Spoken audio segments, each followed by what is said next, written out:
Hey guys, this is Comic Uno, and today I'm doing a review for Into the Spider-Verse. And my question to you guys, is this the best Spider-Man movie there has been? And my answer, yes, it is, at least for me. This is an amazing movie, not just as a Spider-Man fan, not just as a comic book fan, but also as an animation fan.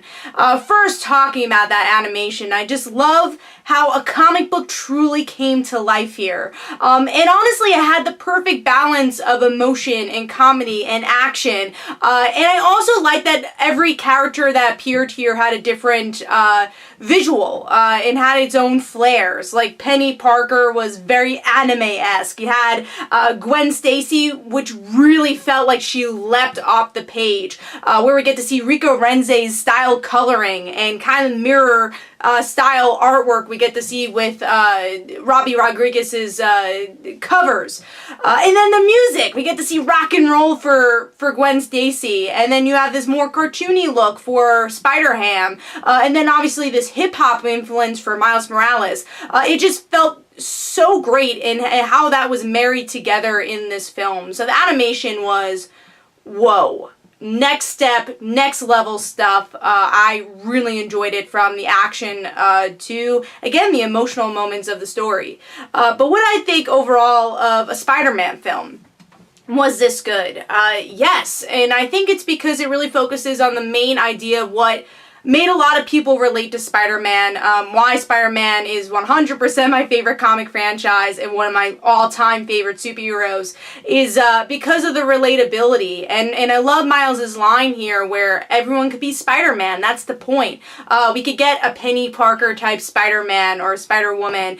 You have a Gwen Stacy, you have a Miles Morales, you have a Peter Parker. There's all different types of Spider people that you could relate into these characters. And obviously what really brings them together is how they overcome their trauma, and that's a big part of this movie as well.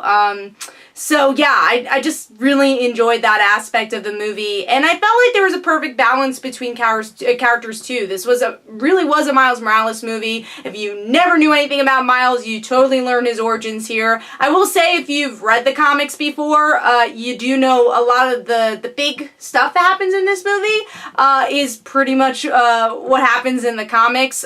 So there's definitely two major things that happen here that I won't spoil, that is a big part of Miles Morales' origins, that maybe non-comic fans will be like, oh my god, they just did that. So that was fun to see, and it definitely felt like Miles was left off the page as well. And really every single character here, but even characters that maybe had a little less in the comics, they really made their own, like Penny, who's really a relatively new character that hasn't done much, or even Spider-Man Noir. I think they made more of like a comedic character, which worked perfectly for Nicolas Cage as Spider-Man Noir, so I thought that was really cool.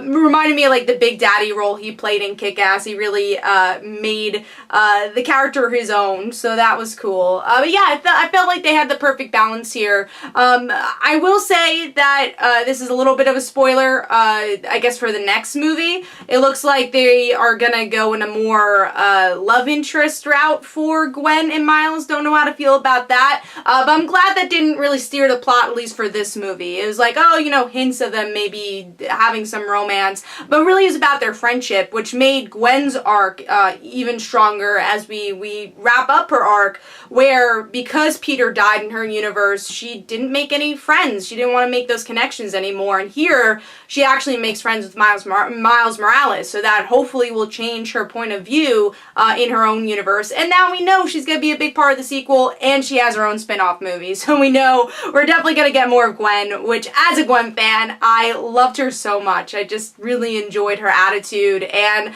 again, would have liked more of Gwen Stacy, of course, but it wasn't her movie, and I know that this franchise will hopefully do her justice in the next movies, and I think there are some really great glimmers of hope here, and also a character that they pretty much followed her origins. Definitely they had to fit some stuff here. She's a bit younger. I don't know if she's really college age here. She's probably like older high school age. It's instead, so We only got to see kind of a glimpse of that, but for the most part, definitely keeping in what we loved about Gwen, which was the rock and roll aspect of her character.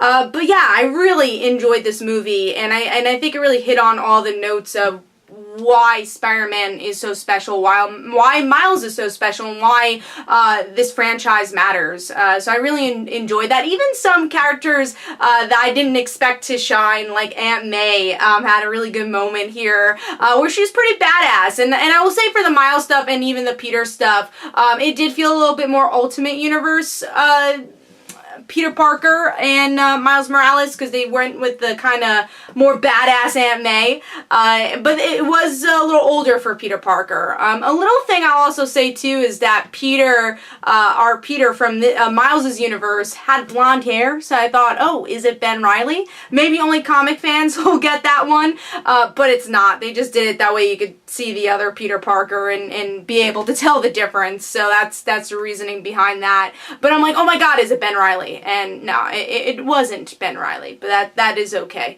And then I guess my only complaint about this movie, but I'm still happy to see her, was Mary Jane. I love seeing her and her being prominent, especially in the beginning of the movie, about Peter's death. But what I didn't enjoy about Mary Jane is that I felt like Aunt May was more badass than her. She really was just there as the token love interest and to give motivation to our other Peter, which was cool. A little tidbit that I got from the movie is that the Mary Jane wanted kids. So is it possible to get Mayday Parker in another Spider-Verse film? Maybe the Spider-Woman film, that'd be kind of cool, an alternate universe where Peter had kids. You never know.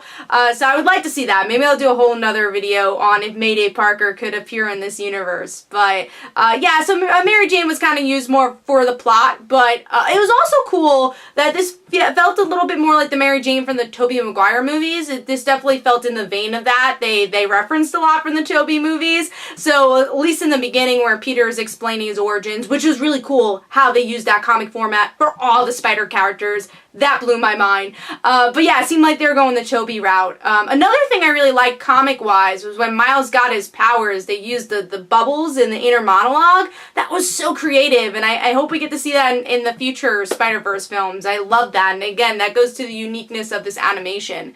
But yeah, to answer, I guess the long story short, this question, is this the best Spider-Man movie? Hell yeah. And I think it's because it doesn't just do justice to Peter Parker, but it does justice to his legacy and what being a Spider-Person means. And that's what's really important. And I felt like it found its perfect balance between emotion, comedy, and everything else, action. So for me, this is a 5-star movie. I really enjoyed it. But let me know in the comments below, what did you think?